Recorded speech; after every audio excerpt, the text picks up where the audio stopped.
ಕಾಶ್ಮೀರದ ಪಹಲ್ಗಾಮ್ ದಾಳಿಯ ಬಳಿಕ ಭಾರತ ಮತ್ತು ಪಾಕಿಸ್ತಾನದ ಸಂಬಂಧ ಮತ್ತಷ್ಟು ಹಳಸ್ತಾ ಇದೆ. ಯಾವ ಕ್ಷಣದಲ್ಲಿ ಏನು ಬೇಕಾದರೂ ಆಗುವಂತಹ ಸಾಧ್ಯತೆ ಇದೆ. ಪಹಲ್ಗಾಮ್ನಲ್ಲಿ ಭಯೋತ್ಪಾದಕ ದಾಳಿ, ಉಗ್ರರಿಗೆ ಪಾಕ್ ಕೊಡ್ತಾ ಇರುವಂತಹ ಬೆಂಬಲ. ಪಾಕ್ ವಿರುದ್ಧ ಪ್ರಧಾನಿ ನರೇಂದ್ರ ಮೋದಿಯವರು ಚಾಣಕ್ಯ ನೀತಿಯನ್ನ ಅನುಸರಿಸ್ತಾ ಇದ್ದಾರೆ. ಹಂತ ಹಂತವಾಗಿ ಪಾಕನ್ನ ಕಟ್ಟಿ ಹಾಕುವಂತಹ ಕೆಲಸಕ್ಕೆ ನಮೋ ಸರ್ಕಾರ ಮುಂದಾಗಿದೆ. ಆರ್ಥಿಕವಾಗಿ, ಜಾಗತಿಕವಾಗಿ ಪಾಕ್ನ ಪರಿಸ್ಥಿತಿಯನ್ನು ಇನ್ನಷ್ಟು ದುಸ್ತರ ಮಾಡುವುದಕ್ಕೆ ಪ್ಲಾನ್ ಮಾಡಿಕೊಳ್ಳಲಾಗಿದೆ. ಶತ್ರು ದೇಶವನ್ನ ಇನ್ನಷ್ಟು ಕುಗ್ಗಿಸಿ ಬಳಿಕ ದಾಳಿ ಮಾಡುವ ತಂತ್ರಕ್ಕೆ ಭಾರತ ಮುಂದಾಗ್ತಿದೆಯಾ? ಪ್ರತೀಕಾರದ ಬದಲಿಗೆ ತಾಳ್ಮೆಯ ಅಸ್ತ್ರವನ್ನು ಪ್ರಯೋಗಿಸ್ತಿದ್ದಾರಾ ಪ್ರಧಾನಿ ನರೇಂದ್ರ ಮೋದಿಯವರು? ಇದೇ ಈಗ ಕುತೂಹಲಕ್ಕೆ ಕಾರಣವಾಗ್ತಾ ಇರುವಂಥದ್ದು. ಯಾವಾಗ ಪಾಕಿಸ್ತಾನ ಈ ಅಟ್ಯಾಕ್ನ ಹಿಂದೆ ಇದೆ ಅನ್ನುವಂತಹ ವಿಚಾರ ಗೊತ್ತಾಯಿತು, ಆ ಕ್ಷಣಕ್ಕೇನೆ ಸಂಪುಟ ಸಮಿತಿಯ ಸಭೆಯಲ್ಲಿ ಪ್ರಧಾನಿ ನರೇಂದ್ರ ಮೋದಿಯವರು ರಾಜತಾಂತ್ರಿಕ ಸಮರವನ್ನು ಸಾರಿದ್ರು. ಅದಾದ ಮೇಲೆ ಈಗ ಪಾಕಿಸ್ತಾನದ ವಿರುದ್ಧ ದಿನಕ್ಕೊಂದು ಕ್ರಮಗಳನ್ನು ತೆಗೆದುಕೊಳ್ತಾ ಇದ್ದಾರೆ. ಈ ಕ್ರಮಗಳು ಪಾಕಿಸ್ತಾನವನ್ನು ಕುಂತಲ್ಲೇ ಬೆವರುವಂತೆ ಮಾಡ್ತಾ ಇರುವಂಥದ್ದು, ಕುಂತಲ್ಲೇ ನಡುಗುವಂತೆ ಮಾಡ್ತಾ ಇರುವಂಥದ್ದು. ಹಾಗಾದರೆ ಸಮಾಧಾನದ ಮೂಲಕ ಪ್ರಧಾನಿ ನರೇಂದ್ರ ಮೋದಿಯವರು ಪಾಕಿಸ್ತಾನಕ್ಕೆ ಯಾವ ರೀತಿಯ ಪೆಟ್ಟನ್ನು ಕೊಡ್ಲಿಕ್ಕೆ ಮುಂದಾಗ್ತಾ ಇದ್ದಾರೆ? ಪ್ರಧಾನಿ ನರೇಂದ್ರ ಮೋದಿಯವರು ಭಾರತ ಸರ್ಕಾರ ತೆಗೆದುಕೊಳ್ತಾ ಇರುವಂತಹ ಒಂದೊಂದು ನಿರ್ಧಾರವೂ ಕೂಡ ಹೇಗೆ ಪಾಕಿಸ್ತಾನವನ್ನು ಶೇಕ್ ಮಾಡ್ತಾ ಇದೆ ನೋಡ್ತಾ ಹೋಗೋಣ. ಮೋದಿ ತಾಳ್ಮೆಯ ಅಸ್ತ್ರ. ಮೊದಲನೇದಾಗಿ ಆರ್ಥಿಕ ಒತ್ತಡ. ಸಿಂಧೂ ಜಲ ಒಪ್ಪಂದವನ್ನು ರದ್ದು ಮಾಡಿ ಪಾಕಿಸ್ತಾನದ ಬೆನ್ನೆಲುಬಾಗಿದ್ದ ಕೃಷಿ ಮತ್ತು ಅದಕ್ಕೆ ಪೂರಕ ಆದಾಯಗಳಿಗೆ ಹೊಡೆತ ಕೊಡುವಂತಹ ಕೆಲಸಕ್ಕೆ ಭಾರತ ಮುಂದಾಗಿದೆ. ಈ ಮೂಲಕ ಅತಿ ದೊಡ್ಡ ರಾಜತಾಂತ್ರಿಕ ಸಮರವನ್ನು ಸಾರಿದೆ. ವಾಯುಮಾರ್ಗ ಮತ್ತು ಜಲಮಾರ್ಗಗಳನ್ನು ಸಂಪೂರ್ಣವಾಗಿ ಬಂದ್ ಮಾಡುವ ಮೂಲಕ ಪಾಕಿಸ್ತಾನದ ನಡವನ್ನು ಮುರಿಯುವಂತಹ ಕೆಲಸ ಕೂಡ ಮೋದಿ ಸರ್ಕಾರದ ಕಡೆಯಿಂದ ಆಗಿರುವಂತಹದ್ದು. ಇದೂ ಕೂಡ ಯುದ್ಧದ ಒಂದು ಭಾಗವೇ. ಪಾಕಿಸ್ತಾನವನ್ನು ಮತ್ತಷ್ಟು ಬರ್ಬಾದ್ ಮಾಡುವಂತಹ ಕೆಲಸಕ್ಕೆ ಈಗ ಭಾರತ ಮುಂದಾಗಿದೆ. ಮತ್ತೊಂದು ಆಮದು ರಫ್ತು ಎರಡೂ ಕೂಡ ನಿರ್ಬಂಧ ಆಯಿತು ಅಂದರೆ ಒಂದು ದೇಶದ ಒಳಗಡೆ ಪರಿಸ್ಥಿತಿ ಹೇಗಿರುತ್ತೆ ಅನ್ನೋದು ಗೊತ್ತಿರುತ್ತೆ. ಹಾಗಾಗಿಯೇ ಈ ಎರಡನ್ನು ಸ್ಟಾಪ್ ಮಾಡುವ ಮೂಲಕ ಪಾಕಿಸ್ತಾನಕ್ಕೇನೆ ದೊಡ್ಡ ಮಟ್ಟದ ಹೊಡೆತ ಕೊಡುವುದಕ್ಕೆ ಮೋದಿ ಮುಂದಾಗಿದ್ದಾರೆ. ಎರಡನೇದು ರಾಜತಾಂತ್ರಿಕತೆಯ ಪ್ರತ್ಯೇಕತೆ. ಅಮೆರಿಕ, ಯುರೋಪಿಯನ್ ಒಕ್ಕೂಟದೊಂದಿಗೆ ಭಾರತ ಬಲವಾದ ಮೈತ್ರಿಯನ್ನು ಮಾಡಿಕೊಳ್ಳುವ ಮೂಲಕ ಜಾಗತಿಕ ಮಟ್ಟದಲ್ಲಿ ಪಾಕಿಸ್ತಾನಕ್ಕೆ ಮತ್ತೊಮ್ಮೆ ಪೆಟ್ಟು ಕೊಡುವಂತಹ ಕೆಲಸವನ್ನು ಮಾಡಿದೆ.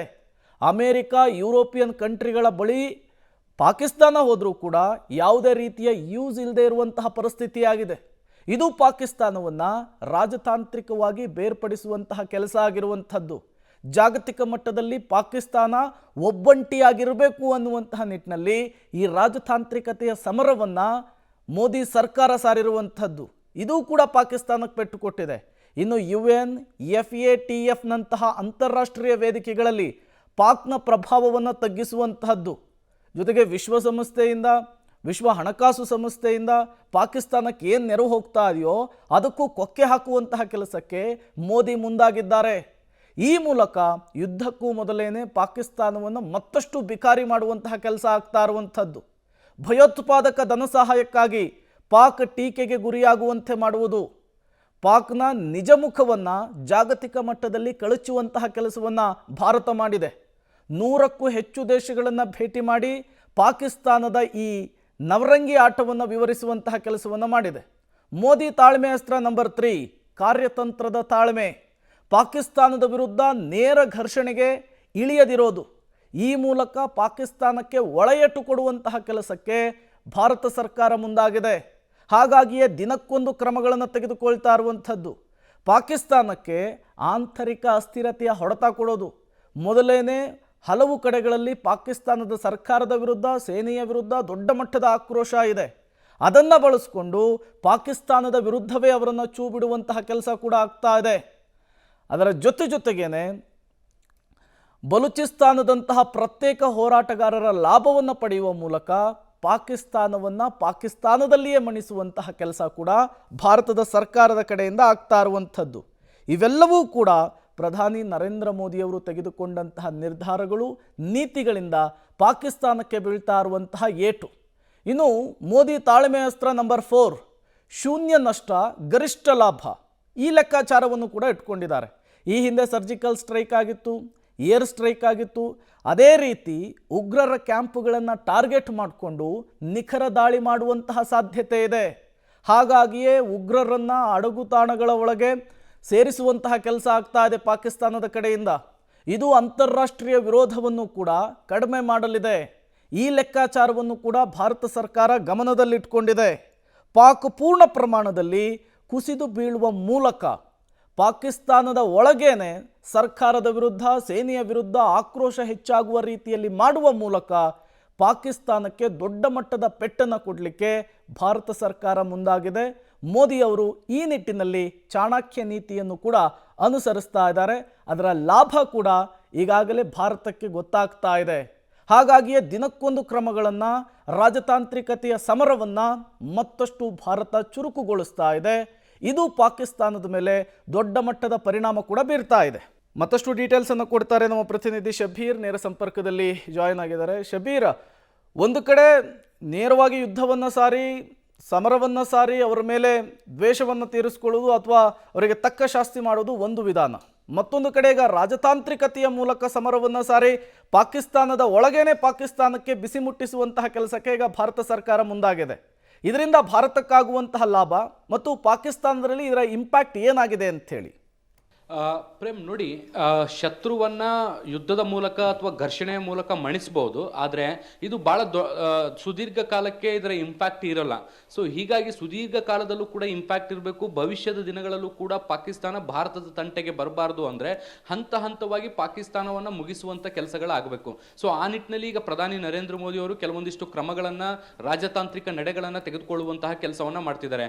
ಮುಖ್ಯವಾಗಿ ನಾವು ಇತ್ತೀಚೆಗೆ ಗಮನಿಸಿದ್ವಿ, ಸಿಂಧು ಜಲ ಒಪ್ಪಂದದಿಂದ ಹಿಡಿದು ಬೇರೆ ಬೇರೆ ರಾಜತಾಂತ್ರಿಕ ನಿರ್ಧಾರಗಳನ್ನು ತೆಗೆದುಕೊಂಡಿದ್ರು.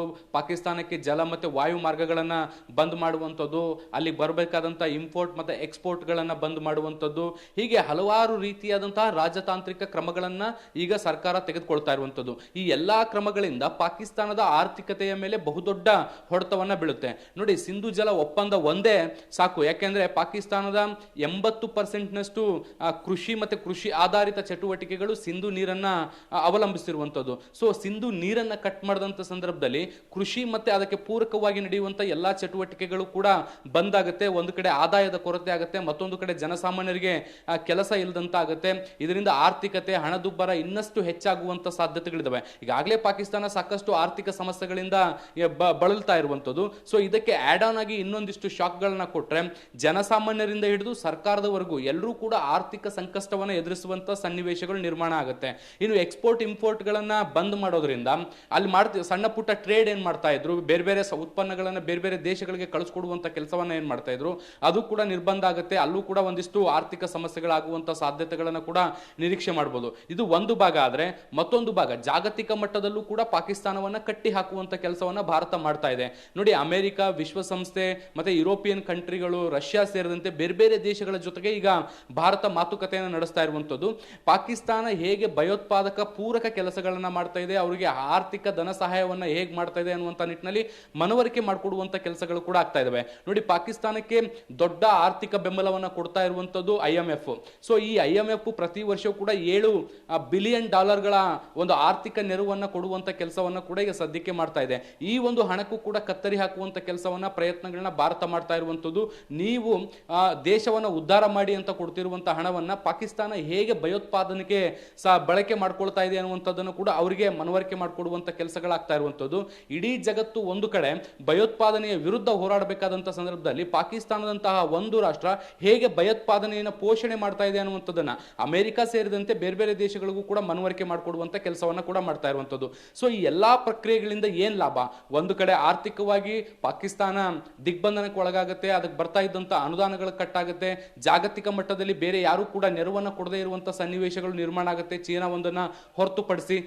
ಸೊ ಹೀಗಾಗಿ ಎಲ್ಲಾ ಪ್ರಕ್ರಿಯೆಗಳಿಂದ ಪಾಕಿಸ್ತಾನ ಮತ್ತಷ್ಟು ವೀಕ್ ಆಗ್ತಾ ಹೋಗುತ್ತೆ, ಮತ್ತಷ್ಟು ಕುಗ್ಗಿ ಹೋಗುತ್ತೆ. ಈ ಸಂದರ್ಭದಲ್ಲಿ ಪಾಕಿಸ್ತಾನದ ಮೇಲೆ ನಿಖರವಾದಂತಹ, ನೇರವಾದಂತಹ ದಾಳಿಗಳನ್ನ ಮಾಡೋದ್ರಿಂದ ಅದು ಹೆಚ್ಚು ಇಂಪ್ಯಾಕ್ಟ್ಫುಲ್ ಅನ್ನುವಂಥದ್ದು ಈಗ ಸರ್ಕಾರದ ಲೆಕ್ಕಾಚಾರ ಆಗಿರುವಂಥದ್ದು.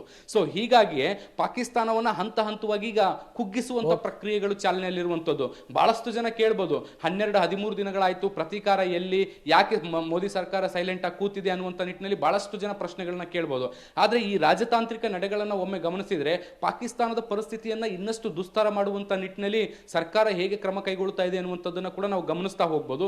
ಸೊ ಇದೆಲ್ಲವೂ ಆದ ಬಳಿಕ POK ಯಲ್ಲಿರುವಂತಹ ಅಥವಾ ಪಾಕಿಸ್ತಾನದಲ್ಲಿರುವಂತಹ ಭಯೋತ್ಪಾದಕರ ನೆಲೆಗಳನ್ನ ಅಥವಾ ನಿಖರ ಟಾರ್ಗೆಟ್ಗಳನ್ನ ಗುರಿಯಾಗಿಸಿಕೊಂಡು ದಾಳಿಯನ್ನ ಮಾಡೋ ಮೂಲಕ ಒಂದು ಎಚ್ಚರಿಕೆಯನ್ನು ಕೊಡುವಂತ ಸಂದೇಶವನ್ನು ಕೂಡ ಸರ್ಕಾರ ರವಾನಿಸಬಹುದು. ಪ್ರೇಮ್. ಓಕೆ ಶಬ್ಬೀರ್, ಹಾಗೆ ಸಂಪರ್ಕದಲ್ಲಿರಿ, ಮತ್ತಷ್ಟು ಡೀಟೇಲ್ಸನ್ನು ನಿಮ್ಮಿಂದ ಪಡಿತಾ ಹೋಗ್ತೀವಿ.